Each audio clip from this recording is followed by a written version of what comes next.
All right, Donna, there's a question here about, are there specific insights that a female director brings to this story? Well, yeah, I think so. I do. I think so too. Yeah, because obviously I have quite a focus on the role of Roxanne from the female point of view, and I am interested in seeing this story from her point of view.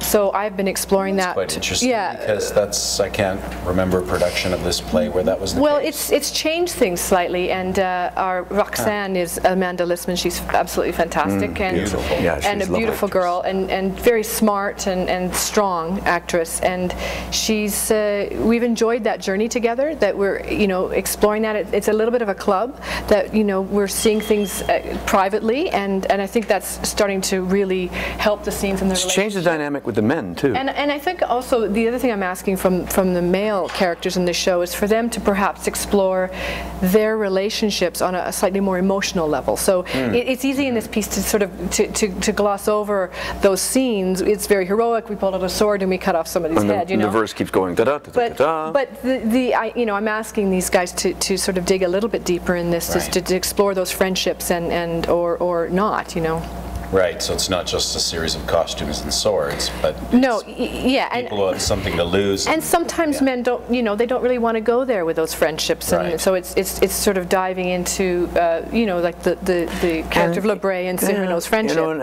also we have a kind of shorthand sometimes, men to men, directors, actors.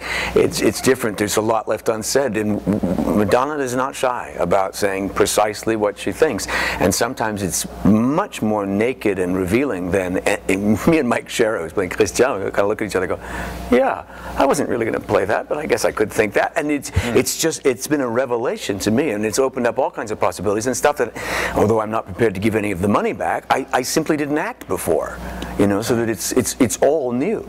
And I think it's largely because of Donna's perspective. You've got, in Mike and Amanda, you've got two very young, promising people. This is an enormous opportunity for someone like Mike to get to work with, someone who's done all the great parts, and to watch you do that. But how did you find them? I mean, obviously, Mike.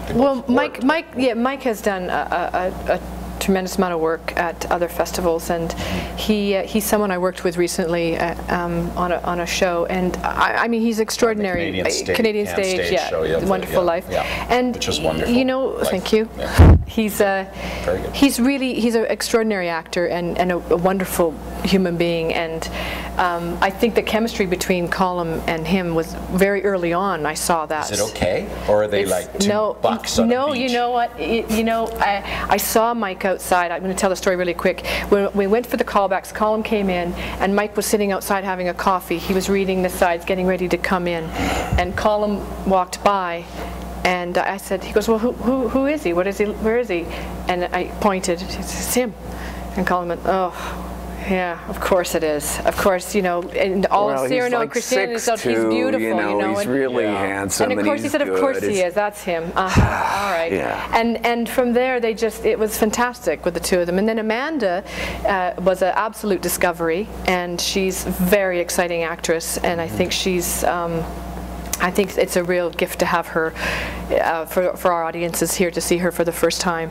And she's extraordinary, she's exquisite, and they've just fall at her feet and pass out as these men walk by her. She's just wonderful. Now, I remember from Coriolanus how generous you were to those around you. Whoa, the art of being a leading man, of being a leading player, of leading the company is something which, there's not many places that have companies of 30-some players, and you've done this over many years.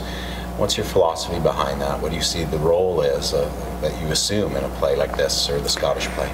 Well, I mean, I certainly don't think of it like that. It's just, if anything, I am cognizant of the fact that I've had an enormous amount of very kind help from marvelous actors, directors, assistant directors throughout my time here particularly, and that pardon me, some of working here is peculiar and different and unique, and that, if anything, I can give people a sort of a 5-minute thumbnail sketch about how to find their way, as people very kindly did for me. So I just think that it's a question of sharing all of that information. But I think Colm has, honestly, a profound respect for all the players here, and we're very fortunate. I'm very fortunate to have many actors from West Side Story on the show, which brings a really great dynamic to the room, and actors from Ernest and from Mackers and from all the other plays. And so we get all these actors coming in and with marvelously good actors, and really good, and doing all kinds of things, and just incredibly supportive. So I think it's a mutual respect going on in the room, and Colm gives that back, and they serve it up. So I think the energy is really good in the room. Also, I know maybe it's a function of getting older, but perhaps it's not. It's not very modest to say it, but I've become an awful lot nicer in my old age. I think I'm nicer. Maybe I'm just tired. Less. It might be called mileage. I think it's mileage. Well, yeah, it's just a delight to be able to do this. Pardon me. At one point today, Mike Shera said, "Do you ever have that feeling where you're sort of it's like an out-of-body experience, and you can't believe you get to do what you're doing right now?"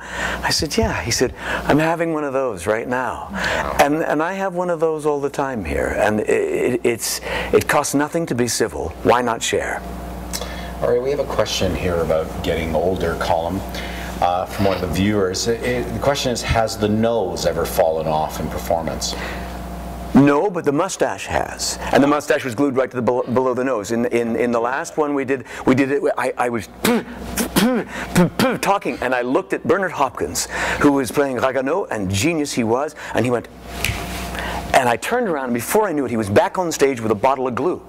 And so he passed it underneath a bun or a cake or something, and I kept talking, and I unscrewed it, and I turned up stage, and I went, as I was saying, turned it back, slapped it back, held it for a couple of moments, and it didn't come off in my hand, and we went on for another half an hour. So, goofy stuff does happen all the time. Now, the nose is held on with glue as well? Actually, it's a different kind of stuff. Are you using a nose? No, there have been cutbacks. It's a tough economy right now. We've decided to go with this, with a kind of a wart and some hairs that'll just make it look a bit longer. Jerry Altenberg is going to make wait, no, because that's what happened. Donna did say to somebody, "No, this is where you look, and it's nose, and no acting required." We have a nose, and we're going to have a fabulous nose. It stays on with a kind of material that's sort of like glue called Prozaid, and it's this very specially tacky stuff, and you've got to be very careful putting it on and more careful taking it off. A man in his prosthesis. Yeah, well, it's got to stay. It goes through a lot.